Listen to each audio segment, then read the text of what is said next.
Hello, everyone. Thank you very much for joining us. I hope that you and your loved ones are doing okay during this difficult time for us all. My name is Susie Gelman, and I am privileged to serve as the board chair of Israel Policy Forum. If you are new to Israel Policy Forum, I want to welcome you. Israel Policy Forum is committed to educating policymakers and community leaders and building support for advancing a resolution to the Israeli-Palestinian conflict based on two states in order to ensure Israel's security and its well-being as a Jewish and a democratic state. If you're not already receiving our updates and analysis by email, I hope that you will take this opportunity to sign up. Also, please be aware that we recently launched Israel Policy Hub, our new collection of digital resources, which you can find at israelpolicyforum.org/hub. Even in the midst of today's unprecedented global health crisis, we are committed to continuing our work to serve as a credible resource for analysis to understand the dynamics in the region and ideas for how we may move forward to a more sustainable, secure, and peaceful future. I hope that you will join us every Tuesday at 2 p.m. Eastern for our regularly scheduled weekly webinars. Next Tuesday, April 28th, we will speak with a good friend of our organization, Ambassador Daniel B. Shapiro, about U.S.-Israel relations in the age of annexation, a most timely topic indeed. Before I turn to our program, I'd like to recognize that today is Yom HaShoah, Holocaust Memorial Day, a somber day of remembrance and reflection in Israel and throughout the world. So I'd actually like to call for a moment of silence.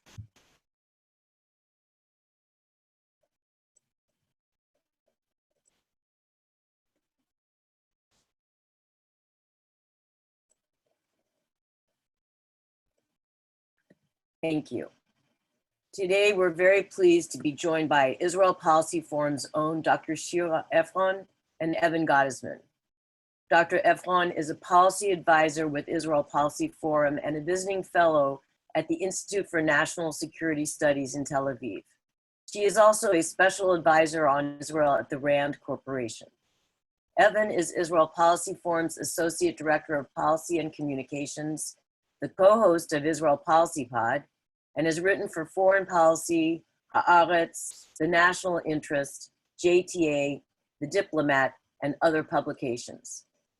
Shira and Evan are the co-authors of a new study, In Search of a Viable Option, which evaluates 7 potential outcomes to the Israeli-Palestinian conflict. The Israel Policy Forum remains steadfast in our commitment to a sustainable two-state solution, but we cannot discount the fact that there are real questions about that formula's longevity. Just yesterday, we saw the signing of a coalition agreement in Israel that calls for formal deliberations on annexation to begin on July 1st. But these developments raise another question. If not two states, then what? That is what this study seeks to illuminate. As always, we welcome your questions in today's discussion. If you're joining us via the Zoom link, you can click on Q&A to type in your question. If you're joining by phone, please email your questions to info@ipforum.org, and we'll try to get to as many of your questions as possible during the time we have today. So in the meantime, I'm going to kick this off with a couple of questions just to get this started. Evan, can you explain a little bit about how you set out doing the study? How did you decide which models to look at? And how does this report square with Israel Policy Forum's support for a two-state solution? So thank you, Susie, and thank you all for joining us today. You know, you mentioned in your introduction, we can't look away from the fact that there are some serious threats to the viability of a two-state solution, and there are real credible questions to ask about its viability. For this study, we were lucky enough to have a foreword written by Ambassador Dan Shapiro, and I encourage you all to read that. You can find that on our website.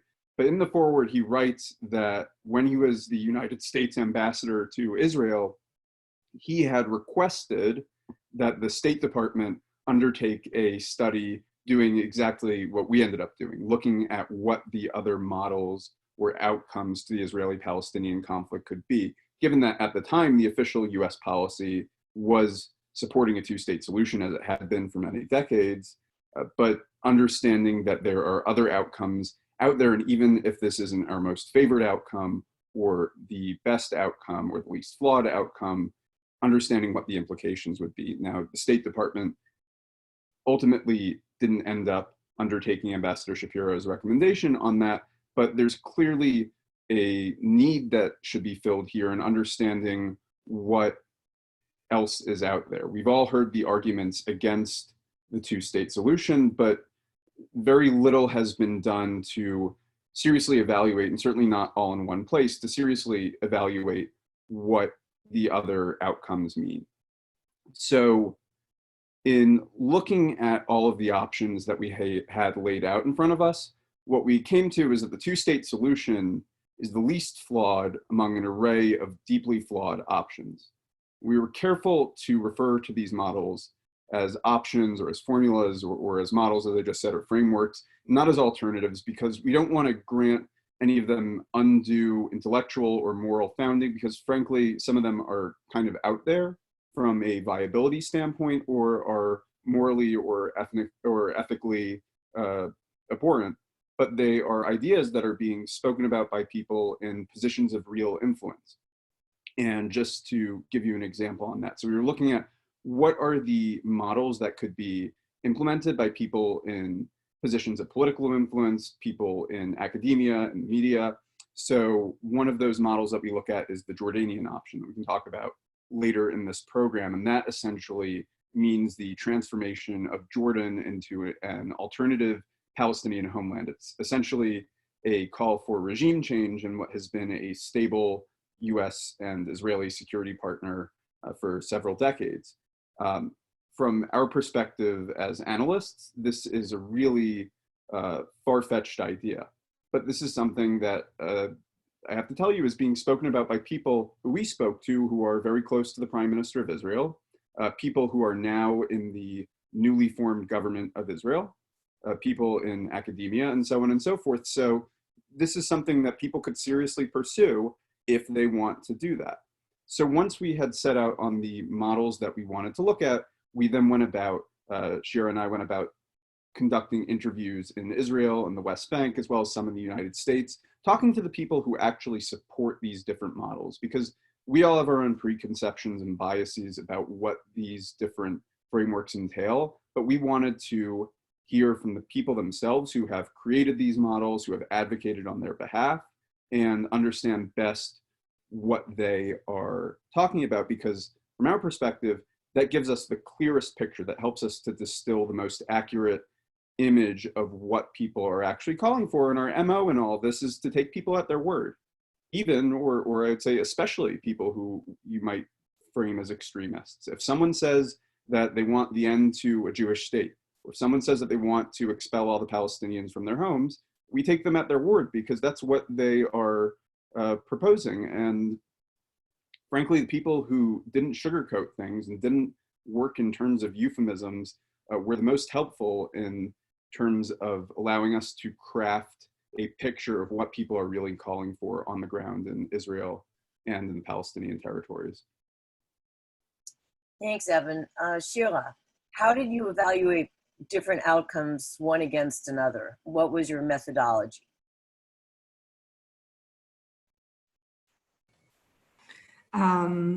Thank you, Susie. Thank you, Evan. Thank you, everyone, for joining us today. Maybe just to add to what Evan said, we didn't, there are a lot of ideas out there, kind of wacky ideas, virtual states and other permutations on ideas. And the idea is, how do we even select the ones that we look into?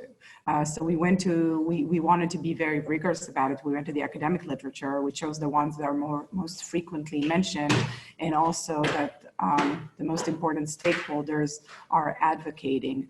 And in addition to the interviews that Evan mentioned, we developed a policy analysis tool, a special tool that's, my training, and at RAND, we do this all the time. This is something that is very useful when you want to assess different alternative policies.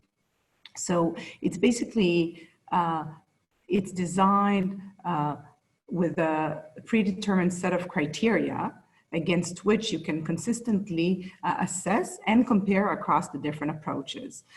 The criteria themselves, and it's all in the study, but some of them are really tailored to our stuff. We wanted to know whether this approach, and we don't call them alternatives, but whether this approach maintains Israel as a Jewish state, and whether it maintains Israel as a democratic state, and whether it maintains Israel as a secure state, because this is the core mission of IPF.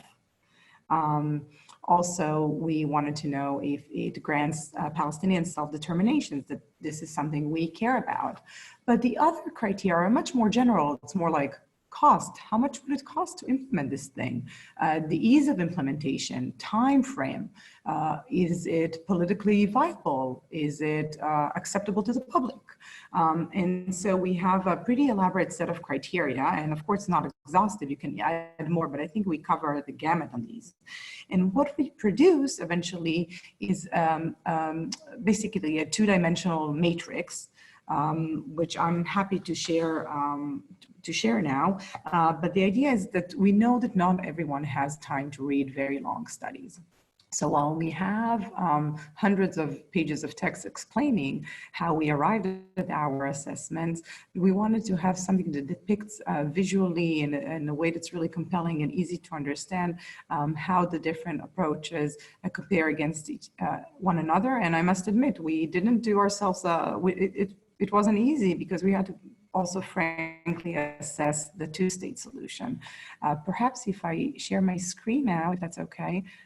Excuse me. So here you can see our matrix, and in the individual chapters, we explain why we coded each cell the way we did. But you see, it's very straightforward. It's a stoplight chart where clearly red means bad. It's the model does not fare well against this criterion, and dark green fares great against it.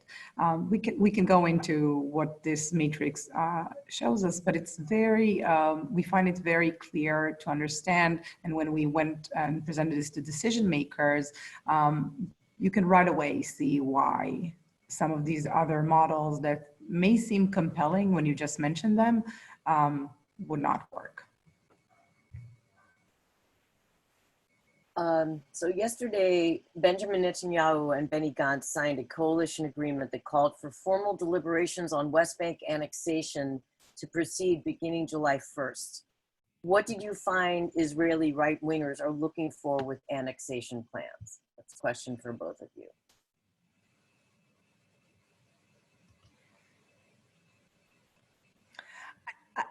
This is a really, really interesting question, because I think it's really misleading the perception about the Israeli support for annexation. First of all, the Israeli leadership is using the euphemism extending Israeli sovereignty. And this does not mean, this really sounds harmless. Even though there is decline in support, public support for the two-state solution, there's still plurality on both sides, also on the Israeli Jewish side, for a two-state solution. But the public has no idea that annexation basically could very easily close the window on a two-state solution. And if I can add to this, in parallel to this study at the RAND Corporation, we conducted focus groups with different population sects, including groups of people who self-identified as right-wing. There was not a big support for the annexation moves. So this is an area where I really think there's a divide between the Israeli government and the Israeli public, with the Israeli public not fully understanding the ramifications of annexations. I would just add to that the various proposals for a single non-democratic Jewish-dominated Israeli state, the baseline for them, or the least maximal ones, kind of start where the Trump plan is about, not the exact same parameters, but if you look at one of the more moderate one-state plans, I put moderate in air quotes, that we assessed, is one that is mapped out by Yoaz Hendel, who is a member of Knesset for the Kahol Lavan faction. He actually has publicly released his own proposal on this kind of model of one state or of annexation. He calls for annexation of about 30% of the West Bank, which is essentially what the Trump plan is calling for. But if you read what Israeli settler leaders have said in the aftermath of the release of the Trump plan, is that they say this is something that we can work with because it's a starting point. Because once you start at 30%, then you kind of just build up from there. That after the 30% that's envisioned in the Trump plan or in Hendel's plan, you get up to the 60% or all of Area C of the West Bank, envisioned in something like Naftali Bennett's, what he calls the stability plan, even though it kind of would result in anything but. And then you get to plans like those proposed by people like Bezalel Smotrich, as a cabinet minister, or Moshe Feiglin, who some may know as the head of the Zehut party, former Likud member of Knesset, that call for ethnic cleansing, for what they describe as population transfer, whether incentivized through monetary rewards for Palestinians leaving their homes, or just forced expulsion of people from the West Bank. So this is kind of the framework within which Israeli leaders are looking at the proposals that are on the table now, with the emphasis being on Israeli leaders and Israeli officials, because as Shira explained, there is a disconnect between the way most of the public is looking at this and the way the officialdom is dealing with these terms. I'm going to ask a couple more questions and then turn over to the audience questions. But before I do, Daniel Shirko, Shira has asked if you could further explain the color-coded chart. So could we pull up your screen again and maybe just explain to people what the different categories are and how you and Evan assessed each one in terms of the color coding? Sure. Here, I go back to it again. So as I said, in each of the chapters, the individual chapters, we have detailed explanations. We draw on data, for instance, for like acceptance by Palestinian public or acceptance by the Israeli public. We went to polling data. On other issues on costs, we went to studies that estimated the cost of different models. Same goes on the security and implementation. We also relied on a group of dozens of experts we discussed, so to arrive at some sort of a consensus at which color every cell should be. And of course, there would be, you know, divisions. Not everyone would agree to every single color, but the trend was very much what we found to be. And, you know, I think it is important to look at it because we essentially looked at 7 approaches of everything we found, and not all of them are, you know, the Israeli-Palestinian Confederation or the one state. There are different approaches, different permutations within them. But we looked at 7 big approaches. And if you look at this matrix, I think it's really clear that except the 2-state solution clearly fares better than the others. And but it does face very daunting challenges. So someone, you would argue, you know, why is the 2-state solution getting only yellow on security? And it's because we acknowledge the 2-state solution is going to be associated with security risks. However, according to all security experts, or I should say 99% of security experts, it would be the best option for Israel's security in the long run, better than all the others. However, you look at the ease of implementation, evacuating between 30,000 and 50,000 settlement households. This is a daunting challenge. Obviously, the Israeli government does not support the 2-state solution, and there are other issues associated with it. There are 2 other options that would maintain Israel as a Jewish and democratic state, and this is the Israeli-Palestinian Confederation that we have here and the Jordanian Option. Evan mentioned the Jordanian Option, and I think, you know, it's sort of like a blast from the past, back to 1989, Jordan is Palestine. There's some people, I think it's on the fringe, but some people explicitly say, you know, Jordan would collapse and then it would be Palestine. of course, the Hashemite kingdom doesn't agree to this, but if Jordan collapses, it's not a problem. The issue, however, is that this argument completely ignores the fact that Jordan's stability is a pillar of Israel's security, and Israel's so concerned about Iran. Without Jordan, you'd have Iran on Israeli border. But the Israeli-Palestinian Confederation, I think, is really an interesting idea. I say this with full respect. I think it gained more traction and more among readers of The New Yorker, which is a magazine I love, than both in Israel and in the Palestinian territories. We asked about this in polls that we did and in focus groups, and it has no support yet.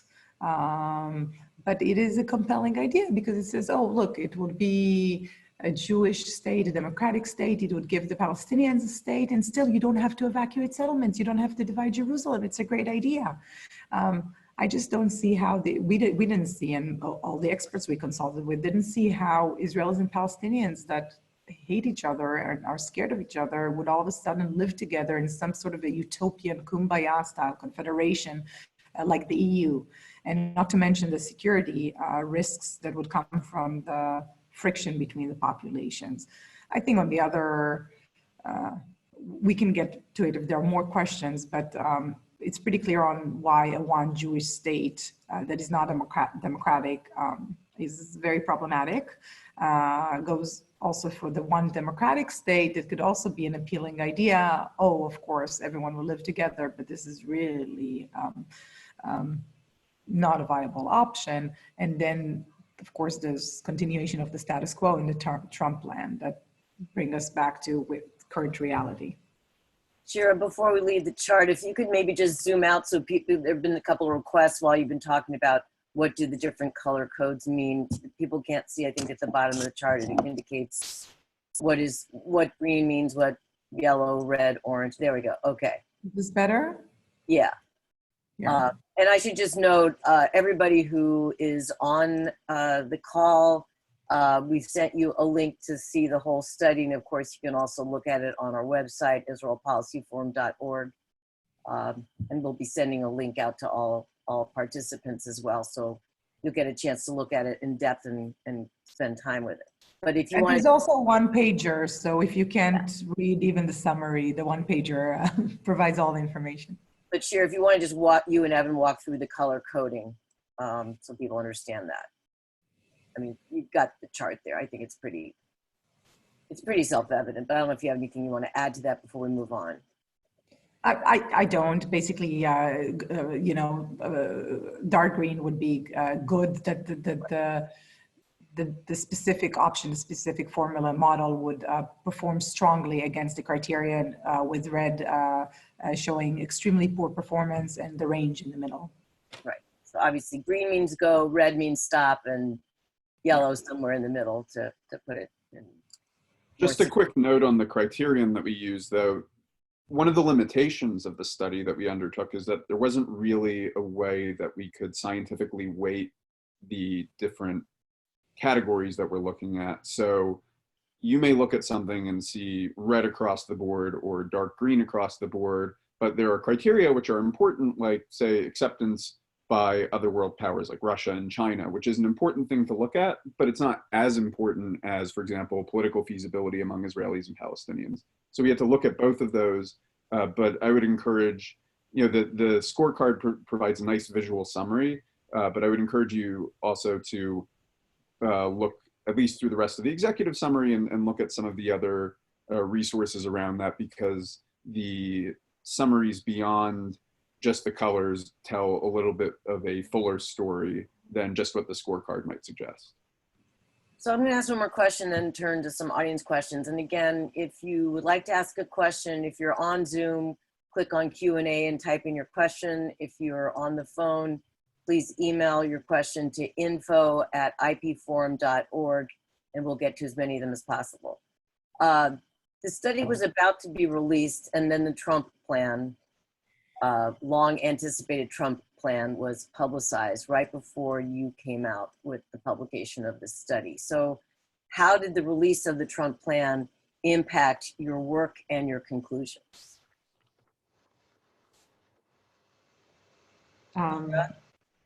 Yeah, I guess I can take this. I think, based on the scorecard, based on data that we collected from different studies, it was until the Trump plan was released, we basically concluded that the status quo was going to persist. The status quo is not static, it's dynamic. It means that present trends continue at the same rate. So settlements continue to expand, Hamas and Fatah continue to be divided. There's the regular terrorist activity and support from time to time, but we just didn't see any shock to the system that would move us away from the status quo. It's also not surprising. I mean, the situation is relatively safe here on the ground. And for Israelis, why deviate from the status quo and assume additional risks when the situation isn't bad enough?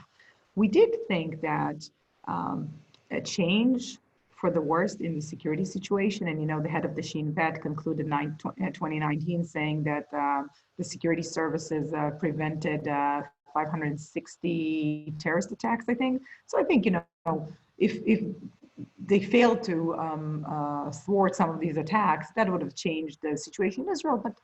But bearing that development, we just didn't think the situation was going to continue.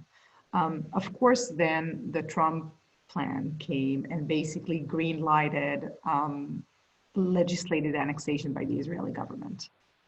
And that completely changes the pictures because, as IPF has been talking about this, I think IPF has been probably the first to be talking about it and warning against the implications of annexations.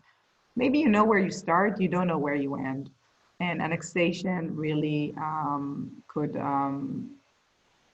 and this sort of like with everything that stacks against the two-state solution, annexation really can be the last nail in the coffin.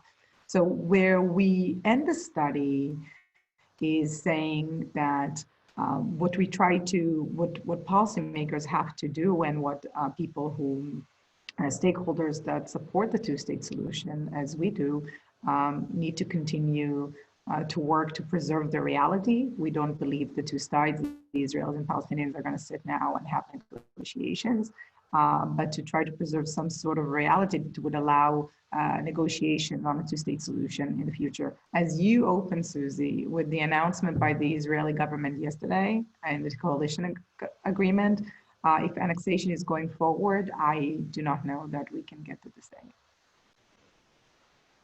So I'm going to start turning to our audience questions. If the US government truly believed in a two-state solution, why was political and economic leverage, such as multi-billion decade-long subsidy, I think the person means military aid, never employed to stop the settlements?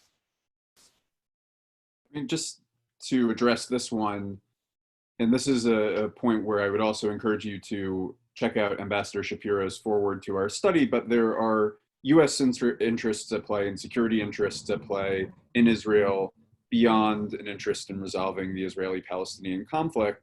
So when you don't see security leverage being used, that has a lot to do with it. Also, the idea that American leverage has never been used against the settlements isn't quite accurate. And the most prominent example of that would be, of course, the loan guarantees issue in the early 1990s under the first Bush administration, where there was a fear that loan guarantees to Israel, loans for the resettlement of Soviet Jews, would be used to resettle them in the West Bank in settlements.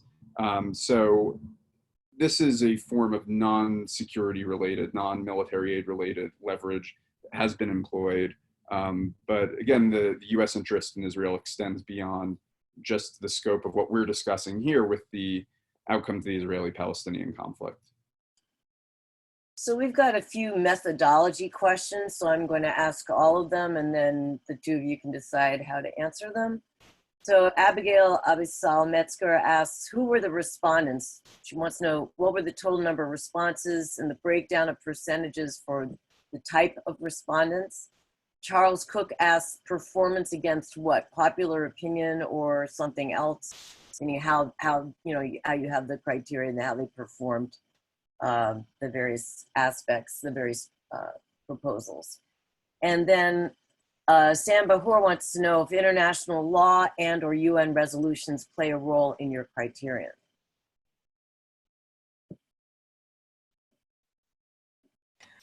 Well, I can take this. You know, we can't go into actual numbers. We did not conduct, it's not a survey of hundreds or thousands of experts. And therefore, when you have small numbers, relatively small numbers, even in the dozens of experts, we cannot extract any useful information from percentages. And that's why I usually avoid it if we spoke to.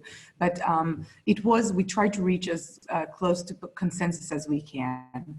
In terms of, so for instance, it was very clear that when you ask, would a two-state solution maintain Israel as a Jewish state? If everyone responded with yes, clearly, obviously, this was coded as dark green. Continuation of the status quo, some said, well, maybe, but only in the next 5 years, because we assume the continuation of the status quo would lead us in the direction of a one-state solution at the end of the day.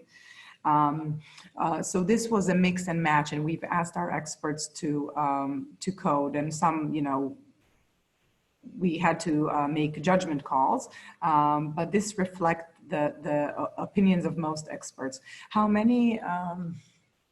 It was in the dozens. I just took, I don't have the number right off. Hi, Sam.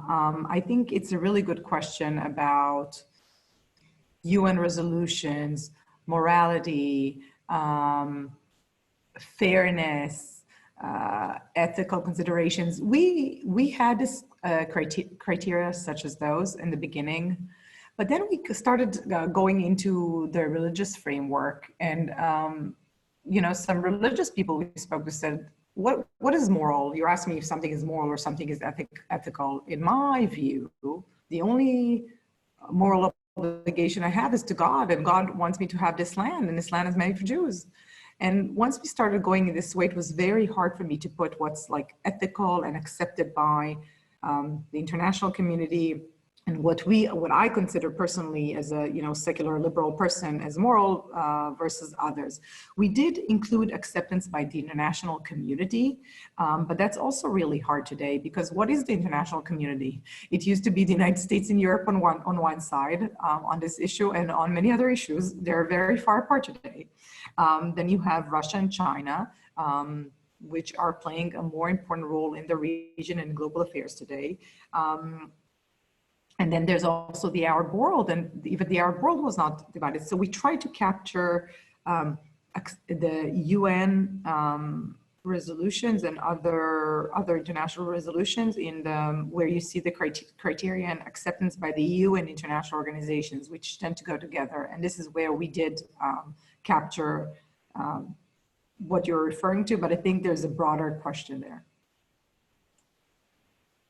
Evan, did you want to take any of this, or Shira, I think, really answer the questions, and I can move on? I think what Shira said covers it.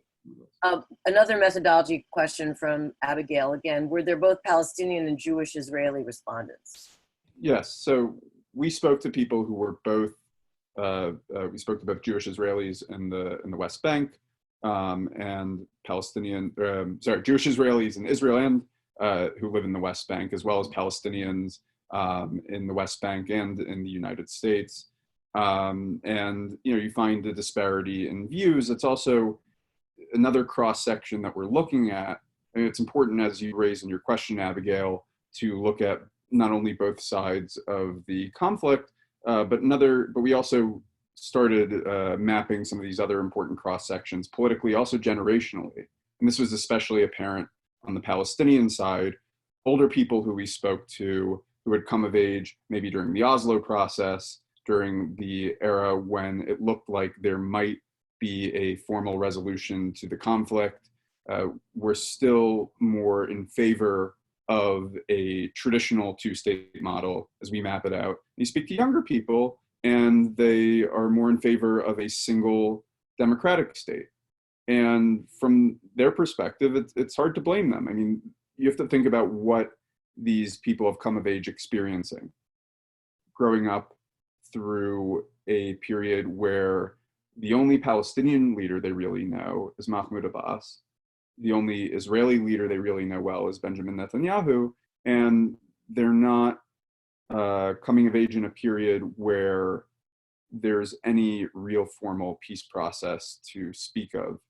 So more than just the Israeli-Palestinian divide who we spoke to, this was one of the more apparent cleavages that we noticed in our study.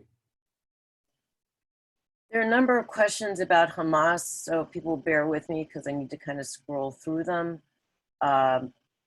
One question is Hamas, Irwin wrote in, is Hamas a monolith? Are there moderates within Hamas? And then another question on Hamas, let me see if I can get to it. Oh, okay, there were several, but I think people wanted also, they want to know what the attitude of Hamas would be towards the different options that you're presenting. And was anybody from Hamas interviewed? That might be a little tough.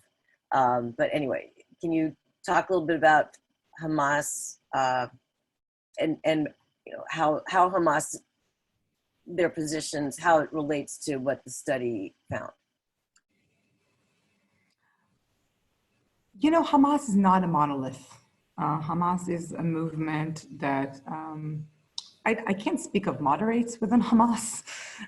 It's hard. It's you know it's not a democratic movement. I would certainly not want to live under Hamas rule. But it's not a monolith, and there are different strands of thoughts within Hamas, and it has evolved over the years. Hamas does not support a two-state solution.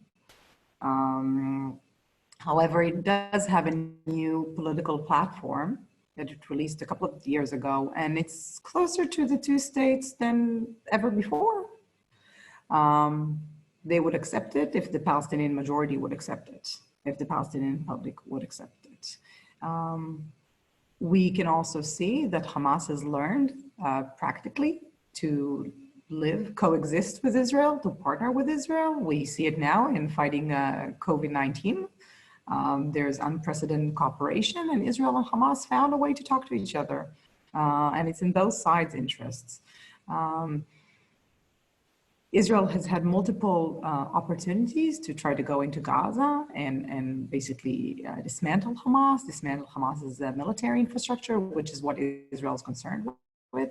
But Israel has not done that because it's frankly scared of what would come after Hamas.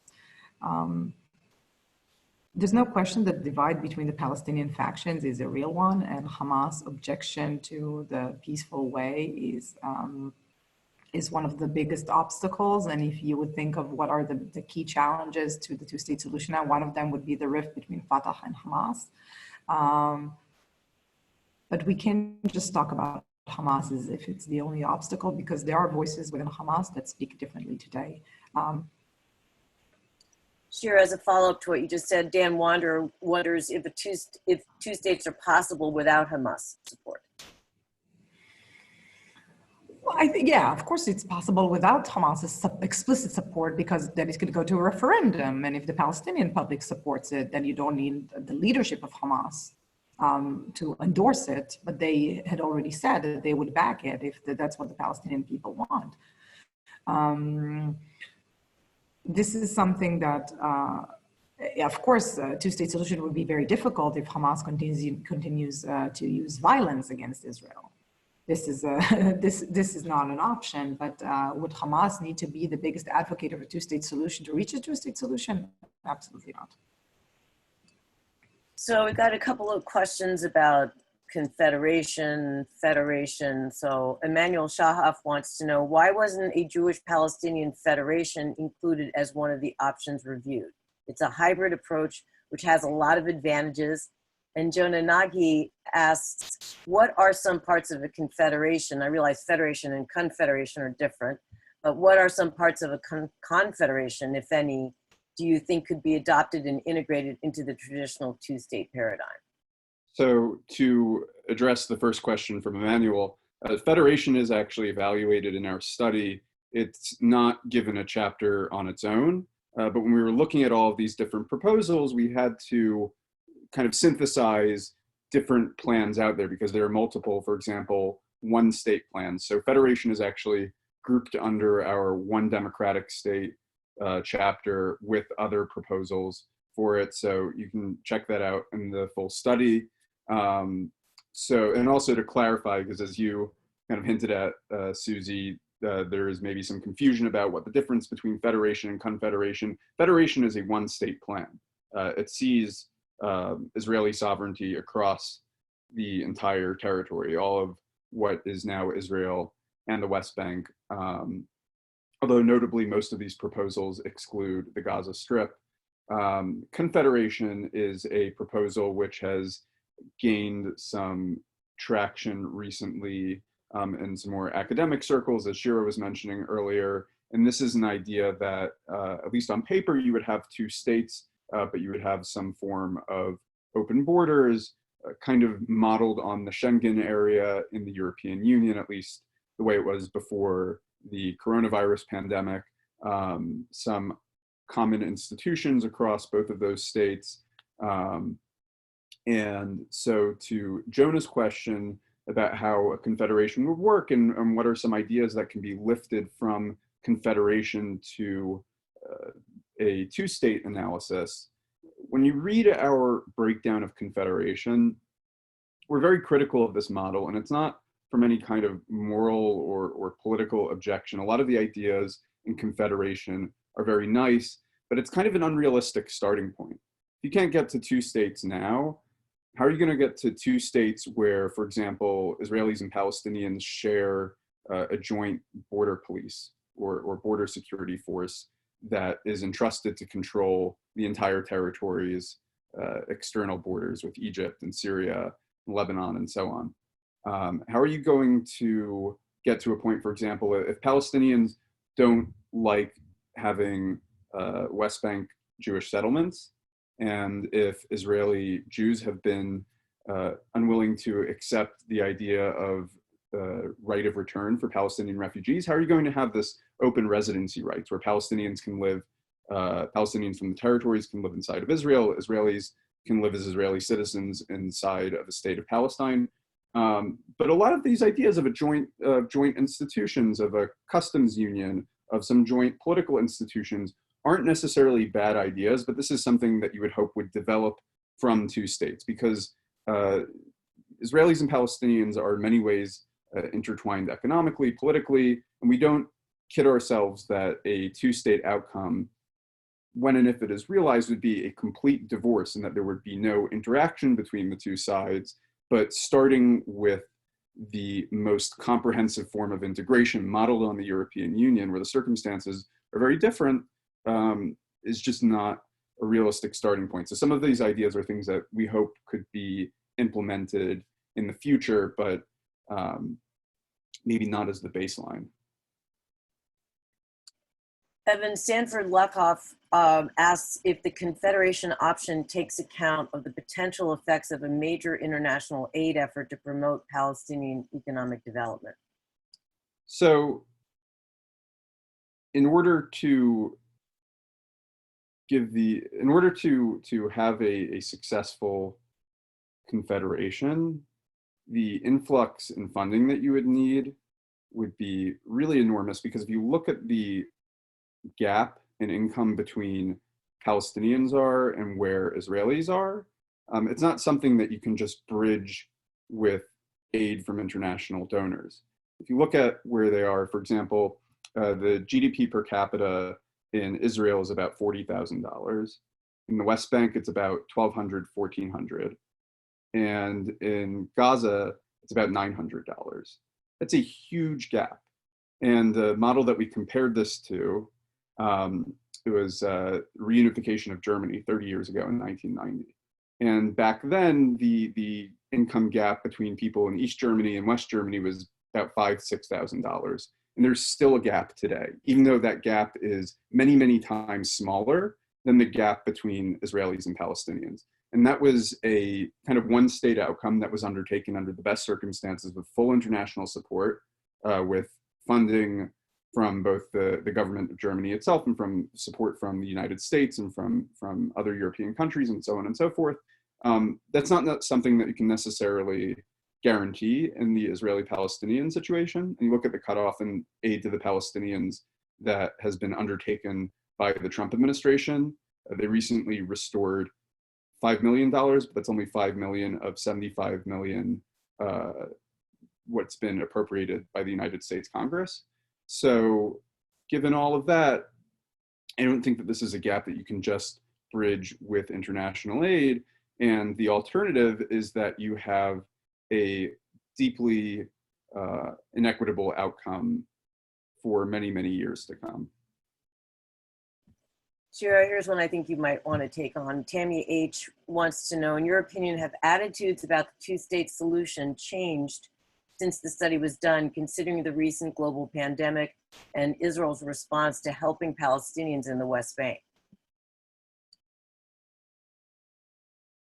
Sorry, was the question if our views have changed or? If attitudes about the two-state solution have changed, concerning coronavirus and Israel's response to helping Palestinians in the West Bank. And of course, there's this cooperation going on between the Palestinian Authority and Israeli government in terms of response to the pandemic itself.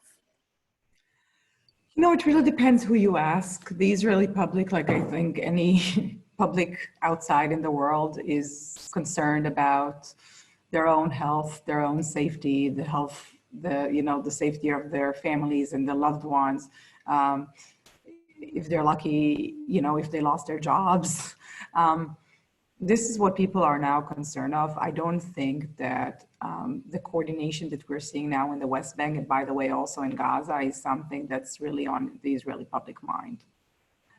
If you talk to the defense establishment, they see it as necessity, right? Of course, these are two, we're talking about different ethnical entities, but geographically wise, this is just one contiguous entity. And so you can't really differentiate between the West Bank and Gaza. And ironically, I guess it plays in Gaza's favor for the first time that it's been locked down essentially from the rest of the world, that it has a smaller number of cases than in the West Bank. I'm not sure it changes people's attitudes about the two-state solution. It might actually reaffirm that you need to work with the other side. And, anecdotally, even during the second Intifada, there was a very severe, was it bird flu or swine flu? There was a very severe case of flu. And Palestinians who have advised, even Yasser Arafat, remember that while there were tanks on the streets, Israeli tanks on the street, they still had open phone calls with the Prime Minister's office at the time, talking about joint responses, joint responses to what they feared would be a pandemic then. So I don't think it's both the Israelis and the Palestinians and the international community on this are now in crisis mode, and they shifted from the conflict mode to a crisis mode. But once, and hopefully this health crisis will be behind us, I am afraid that we would go back to conflict mode. And these talks about annexation are not helpful to this cooperation. Stephen M. Lev Cohen, hi Steve, wants to know, drawing upon your findings and specifically with respect to Israeli leadership, which messages might be most effective in undermining support for annexation in July? I don't know if there's a specific message that can be sent to Israeli leaders that hasn't been tried already.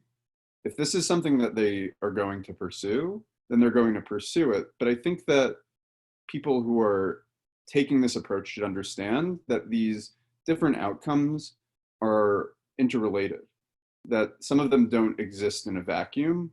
So, for example, the annexation one Jewish state approach, which seems to now formally be the approach of the Israeli government and informally has been their approach for some time, feeds into support for a single democratic state among Palestinians.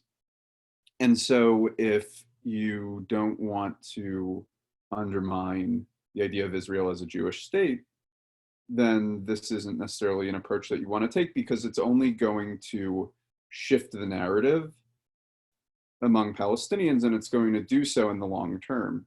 Again, if you look at polling that's been done of Palestinians in the West Bank and Gaza, there is a generational divide on support for one state, and it's stronger among younger Palestinians. And that's because their impression of the Israeli government was formed at a time when there was no peace process, there was no real tangible hope for any kind of sustainable outcome or any kind of Palestinian independent state. So the narrative and the dynamic then shifts from being a statehood-based struggle to being a rights-based struggle or a civil rights-based struggle. And that's probably not something that this Israeli government wants to confront, but it's going to be something that they're going to have to increasingly contend with if this is the avenue that they want to go down. As always, there's a question about our upcoming presidential election and its influence on what is currently being considered. So William Mott wants to know what happens if the Trump plan begins and then the US election changes the US position. So I think that the impending US election has definitely impacted the Israeli government's calculus here. I mean, obviously there's ideological considerations, especially on the part of political parties to Netanyahu's right, and even among some members of Likud itself. And the idea that there is potentially a limited window of opportunity to undertake annexation, at least in the near to medium term, that if President Trump is not reelected, and if there's a Democratic president after January 2021, then the window of opportunity to undertake annexation of the West Bank or of any territory in the West Bank may have closed. So when you see this rush to annex and this rush to implement the terms of the Trump plan, it's partly impacted because there is a perception in Jerusalem of a limited time frame. Shira, do you want to add anything in terms of, on the one hand, clearly there's a rush to do this now while the window is open. On the other hand, moves towards annexation by the Knesset would risk some kind of an issue, a significant issue with a different administration if one is voted in November. Sure. I mean, I don't have so much to add to what Evan said, but I think it ties also to your earlier questions about the messaging. There is a majority in the Knesset for annexation. However, you have strong figures in the government that would not say anything now, and clearly they signed a coalition agreement that says that they would bring annexation to vote. But, you know, Benny Gantz, Gabi Ashkenazi, former chiefs of staff of the IDF, one is going to be defense minister, the other foreign minister. They're not advocates of annexation. So there are people that understand the ramifications of this and can speak with, and that type of messaging and reinforcing the security risks. I think it is important. It's also important to speak to the Israeli public. There's really, as I said before, there's a divide. The Israeli public, and you know, I live in Tel Aviv, the Israeli public does not know, is not aware of what extending sovereignty of an area that they don't even know maybe is behind the green line, what that means. And so I think explaining those implications in a simple way in Hebrew, which some of IPF's partners have been doing for some time now, but there's a sense of urgency in doing it again. And of course, in a time of a global pandemic, attention to this issue is not very high. So this is another challenge. This again goes back to Ambassador Shapiro's forward, which I think is also important. You know, the United States doesn't write Israel a check just for philanthropy reasons. It's not that. There are clear security interests. But if Israel annexes territory and more territory and is now no longer seen as a democratic country, as a democratic nation, as a democracy, this will have implications for security partnerships with Israel from the United States and also from Europe. This is something, it's not threatening U.S. assistance based on expanding settlements or not expanding settlements. It's a much more fundamental question of which direction is Israel going. And this kind of puts Israel on a pathway that's not positive, but I think this message needs to be heard in Israel. In terms of, democratic, what we heard from people who said it off the record, if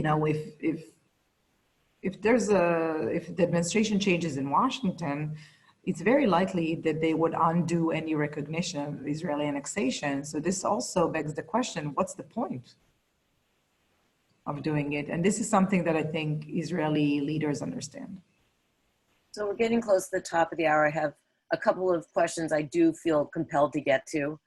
Karen Mock asks, how do you feel your report can be used in the diaspora? How do the findings compare to similar surveys in the diaspora where it appears most still have hope for a two-state solution, at least in terms of their own government's positions and that of the UN? So to this question, you're right, there is still support among the American Jewish community, overwhelming support for a two-state solution.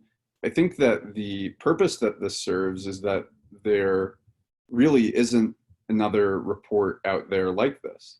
And that just as much as there is support among American Jews for a two-state solution, the same as there's support among Israelis, there's also a lack of understanding about what some of these other proposals entail. Shira spoke about the idea of sovereignty being a buzzword and a euphemism that is employed to sugarcoat what a one-state outcome actually entails. And that's something that you see in the American Jewish community, that some of these ideas are trucked around and they are framed in a way that frankly is deceptive and doesn't really expose exactly what's being talked about. When people say sovereignty, or when they say extending Jewish rights to Judea and Samaria, they don't talk about what would be the outcome for the nearly 3 million Palestinians living in that area. Would they have rights? What would be the outcome for Israel's Jewish and democratic character? What would be the downstream effects for Israel's relationships with its neighbors, especially, most critically, with Jordan and Egypt? So it's good to have all of these ideas laid out in one place with their different attributes spelled out and their consequences spelled out based on what people are actually calling for and not on catchphrases or slogans that are sometimes thrown around in the community or on college campuses and so on and so forth. So last question, because we are at the top of the hour. John Nyman asks, how do you hope your study will influence those who are in power to make changes? So we were able to bring this study around to American policymakers, to American policy experts in Washington.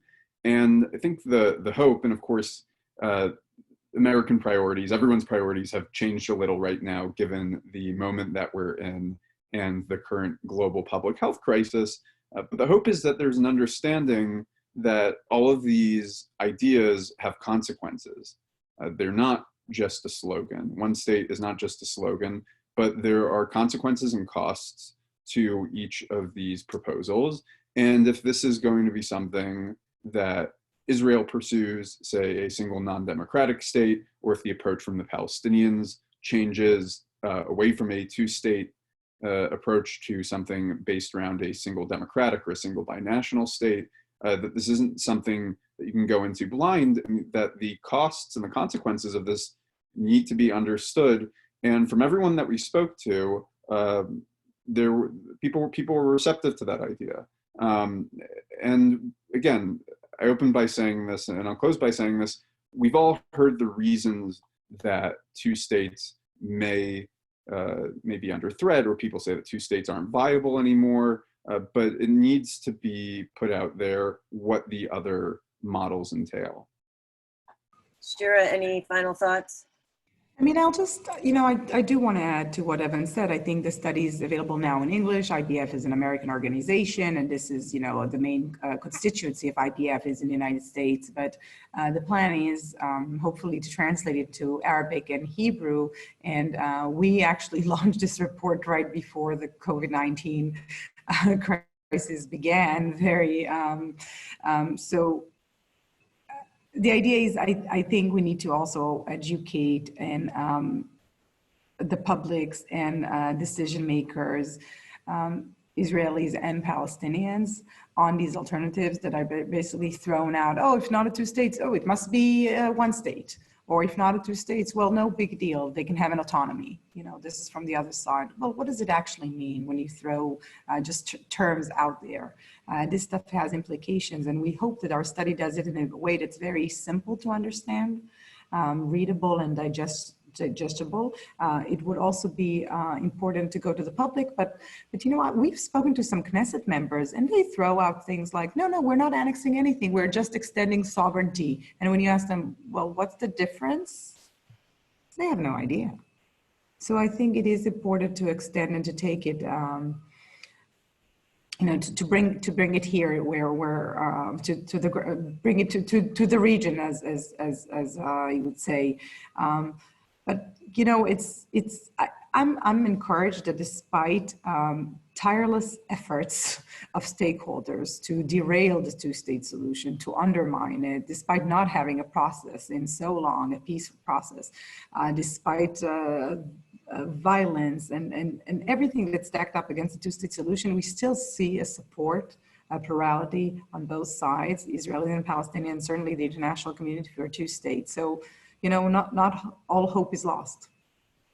Well, on that note, I want to thank both of you, Shira and Evan, first of all, for this outstanding study, and I want to thank everybody for taking the time to join us today. As a reminder, we will be continuing these briefings every Tuesday at 2 p.m. Eastern, 11 a.m. Pacific.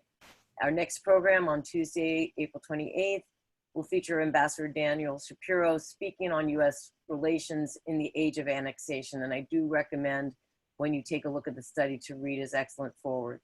You can find links to our upcoming programs on our Israel Policy Hub website at ipf.li/hub.